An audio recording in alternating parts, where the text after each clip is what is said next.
الحمد لله رب العالمين الرحمن الرحيم مالك يوم الدين إياك نعبد وإياك نستعين اهدنا الصراط المستقيم صراط الذين أنعمت عليهم غير المغضوب عليهم ولا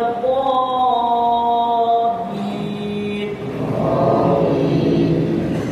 يا أيها الذين آمنوا كتب عليكم القصاص في القتلى الحر بالحر والعبد بالعبد والأنثى بالأنثى فمن عفي له من أخيه شيء فاتباع بالمعروف وأداء إليه بإحسان ذلك تخفيف من ربكم ورحمة فمن اعتدى بعد ذلك فله عذاب أليم ولكم بالقصاص حياة يا أولي الألباب لعلكم تتقون كتب عليكم إذا حضر أحدكم الموت إن ترك خيرا الوصية للوالدين والأقربين بالمعروف حقا على المتقين فمن بدله بعدما سمعه فإنما إثمه على الذين يبدلونه إن الله سميع عليم فمن خاف من موص وجنفا أو إثما فأصلح بينهم فلا إثم عليه إن الله غفور رحيم يا أيها الذين آمنوا كتب عليكم الصيام كما كتب على الذين من قبلكم لعلكم تتقون أياما معدودات فمن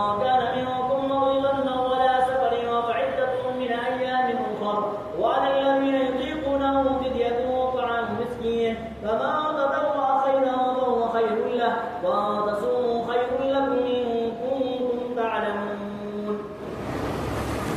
الله أكبر. الحمد لله رب العالمين الرحمن الرحيم مالك يوم الدين إياك نعبد وإياك نستعين اهدنا الصراط المستقيم صراط الذين أنعمت عليهم غير المغضوب عليهم ولا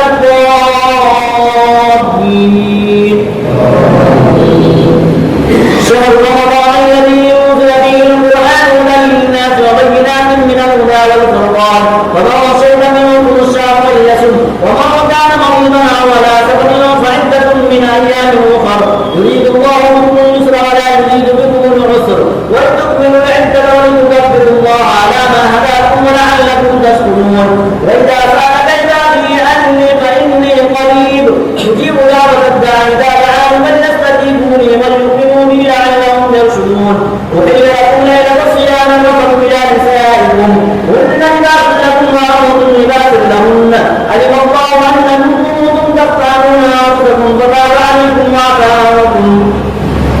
فالآن باشروهن وابتغوا ما كتب الله لكم وكلوا واشربوا حتى يتفجر لكم الخيط الأبيض من الخيط الأسود من الفجر ثم أتموا الصيام إلى الليل ولا تباشروهن وأنتم عاكفون في المساجد تلك حدود الله فلا تقربوها كذلك يبين